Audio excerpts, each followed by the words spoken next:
Fans have waited a long time for this season, not just to see what Tony Bennett and the Wahoos have up their sleeves for this season, but also actually to be able to see it in person this year at John Paul Jones Arena. Yeah, it's been a while. The fans can't expect to see a lot of new faces when the Wahoos tip off tomorrow against Navy. Only 2 of the team's top 8 scorers return to this group. Party is here. It is not a Miami game without an Alonzo family tailgate. We've got the whole crowd out here today. I'm joined by Mandy Alonzo Sr. and Yemily Alonzo. Last time Virginia beat Wake Forest was 2007. That game, both teams combined for just 33 points in a 1-point victory for Virginia.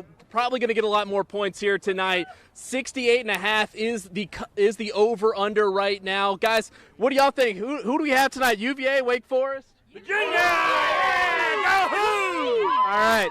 Pretty resounding result there. It's been 6 years since the Hoos have touched down there in Omaha, so it sounds like they are taking in the whole experience so far.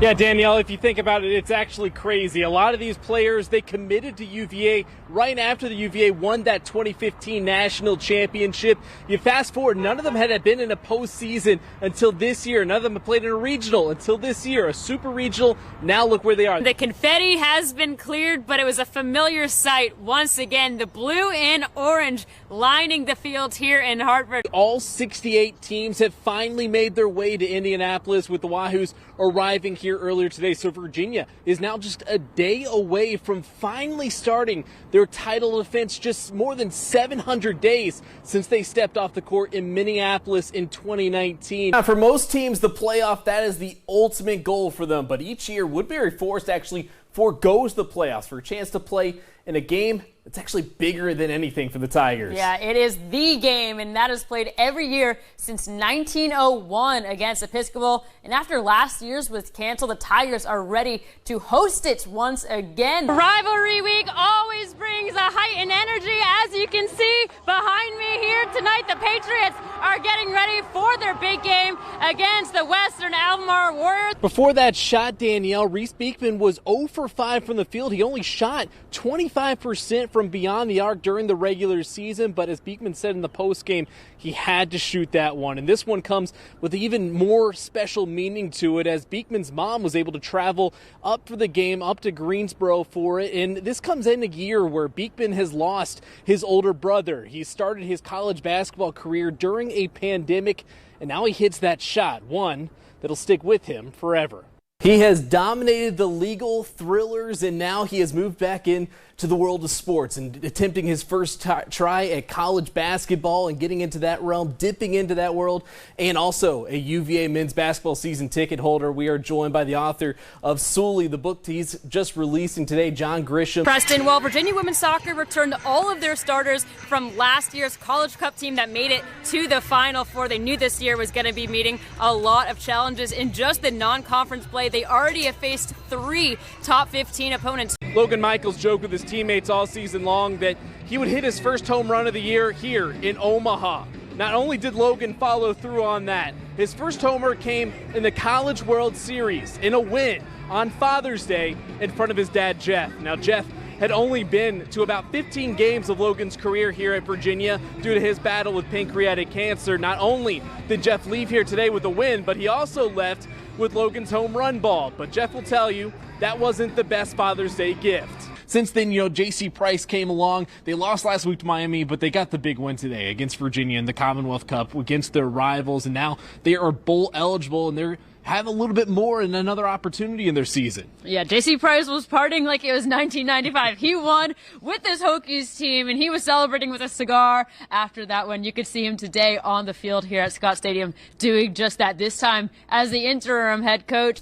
Fresh off a 20-plus hours of driving back to her hometown of Boston and back. I didn't want you to miss out because I know you didn't make it, so I brought the Green Monster back with us to Charlottesville. Well, Danielle, we've seen it already. There are a lot of special moments tied into Virginia's win in their open College World Series play against Tennessee yesterday. Now, among those was UVA baseball superfan Parker Staples, who signed with the Cavaliers 3 years ago through Team Impact while he was battling cancer. Well, Parker has been following the team every step along the way this postseason, down in Charlotte to Columbia, and finally, Team Impact had one final surprise for him here in Omaha. For the past 3 years, there hasn't been a bigger fan of UVA baseball than Parker Staples, and no bigger believer in the team's potential to make it to the College World Series. It's been amazing. Yeah? Yeah, I've had hope in them since the beginning. Yeah. I just knew they could do it. Parker's journey with the Wahoo started when he signed with the team through Team Impact while battling Burkitt's lymphoma. He beat cancer, and his ride with the team has never slowed down. Looking back, like when he was in the hospital and things, and we were making like a bucket list, kind of something for him to look forward to, and him being such a baseball fan, we said we'll have to definitely get to some of the UVA baseball games, but not knowing what that entailed. After trips to Charlotte and Columbia this postseason, it seemed Parker's road to Omaha would come up just short, until Team Impact and UVA baseball stepped up yet again to get their biggest fan to the greatest show on turf. I was amazed. I couldn't believe it. I've always wanted to go to Omaha. I've never been to Nebraska before, and we've flown across like 6 states I've never been before. Even as players come and go, this team has remained a family for Parker over the years, and the hope of one day seeing a game has grown to seeing his team on the biggest stage. Parker said, it just feels like a dream. I said, I know, it does. It just feels like a dream to be here for him. And we never would have envisioned this, 3 years ago when he was laying in the hospital bed and talking about maybe just getting to some baseball games. Parker has acted as a good luck charm over the years, and he believes UVA won't leave empty-handed, just like the 2015 team. If you think about it, that's 2015, that's what exactly happened when they won the World Series. It's like Brian O'Connor is leading them down the same path, and they're going to win this. There's something about the outside of a horse that's really good for the inside of a person. And all of a sudden, you feel that connection, and you're going, this wipes away my worries. After 21 years, those worries never fazed Kim Kirshnick, proudly serving as the Mounted Cavalier, or Cavman. It's humbling every time I do it. As a boy from the Fry Spring area, Scott Stadium was part of the neighborhood, impossible to avoid getting hooked on the Hoos. Used to go to all the games when we would sneak in under the fence or climb the fence, and the ushers would just look the other way because they were glad to have everybody that we could get to come. Hello, chicken. Around the same time, Kim found himself another passion: horses. Really got hooked on it and bought a truck and a trailer and horses. It was full circle for a lifelong Virginia fan to then be asked to be the new Cavman, but did not expect the gig would span 2 decades. Never. 21 football seasons and 4 trusted steeds who have taken on the alter ego of Saber. So his name on game day is Saber, but around the barn he's Big Daddy because he's the only boy horse. But he's anything but Big Daddy because the girls boss him around. Kim and Big Daddy practice with the marching band and survey the field each week before suiting up and becoming the Cavalier. You feel the historical importance of it. At first, sure, there's a little bit of an ego and you're thinking this is really cool and I'm the guy. And then after a couple of years, you realize how important it is to everyone. On Saturday, Cavman hung up his feathered cap for the last time. I've missed a game in 21 years and I'm still going to go to games. There's a part of me that says, I don't want to stop doing this. No one's pushing me out. It's just, you just go, maybe it is time. The honor of a lifetime for a rider from Charlottesville, creating those bonds, spreading joy, and riding out one final time. It puts a smile on everybody's face. It really, really, really is part of the game day experience. You try extra hard to do everything as well as you can and be friendly to everybody, and that's what I've always tried to do. Danielle Stein, CBS19 Sports. Skateboarding is a buzz here, from just YouTube videos to the network TV, big production stuff, and so there's definitely a buzz of skateboarding right now. First time ever, skateboarding has taken center stage at the Olympics, but the sport has been part of the Charlottesville landscape for more than 3 decades. Skateboarding has been growing and growing and growing, and it's great for it to finally be accepted in the Olympics.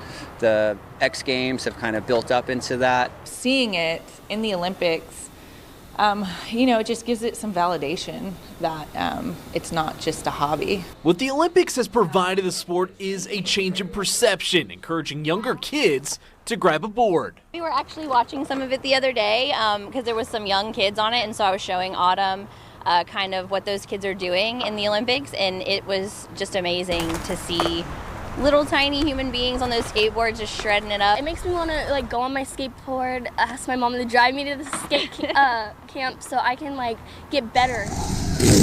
Luckily for skateboarders, there are few places better on the East Coast for the sport than Charlottesville Skate Park since it opened 2 years ago. Tony Hawk Foundation folks just drool over our skate park. They see skate parks all day long, but our setting and the aesthetics of the skate park are really special. You drive by the 250 and everybody's, you're on display and everybody's seeing it. But when you go down there, it's just such a great, vibe. I think that it's just kind of blown the lid off of skateboarding in Charlottesville. Between the pandemic pushing people outside and the international stage, skateboarding has become more diverse, with more girls reaching for the sport as well. Everyone of all ages here. There's adults, there's little tiny kids and teenagers, and they all kind of help each other out and support each other, teach each other tricks that they know how to do. So it brings a real sense of community to Charlottesville. As the sport continues to grow, the belief is this is just the tip of the iceberg. It's just a start, so I'm really excited to see it finally, all the publicity that it's been giving, gratification for all the people that do it, and seeing that it's finally on the level that it is. Here we go. I had to take a step back from me being the center of my attention to actually putting all my attention and effort into her a little bit more. Her, the piece that changed Josh Hayes' life for good, Leilani. Oh man, she is a handful. She is a handful, full of energy, just wants to run around, commands attention. She is a lot of fun to be around, until she gets tired. Once she gets tired, that's a whole different ball game. A three-time national champion with North Dakota State, Hayes hopped on a plane from Fargo back to his home in Florida during a bye week in 2019. I was scared out of my mind. I didn't know what to expect. Got a chance to practice Monday, Tuesday, Wednesday, and then fly home that Thursday. And within an hour of being home, we were headed to the hospital. So I figured she's a daddy's girl. Even though I'm not there as much, I feel like she's a daddy's girl. Leilani was born on September 26, 2019, and suddenly North Dakota fell even farther from home. During season, that's tough regardless, but I missed her first birthday and stuff like that, and that was just tough for me. With 1 year of eligibility left, Josh looked to be closer to Leilani and joined the Cavaliers. Here, I felt like it was more of a family feel, and I was really looking for that coming from North Dakota State, where family was also a big focus. Mornings spent on FaceTime and just before bedtime, Josh has taken some of those lessons from playing football into fatherhood. Every day isn't going to be the best day ever. You got to be able to balance those good days and those bad days and kind of make it all work. The reverse also holds true. Patience, patience, patience. Just being patient and letting everything fall into place. He's now competing for a starting spot in the DB room, keeping a little reminder of Leilani with him every day. This is actually from her gender reveal. Honestly, I just like having something of her with me. Now, he doesn't have to miss those milestones, celebrating Leilani's second birthday together just last week.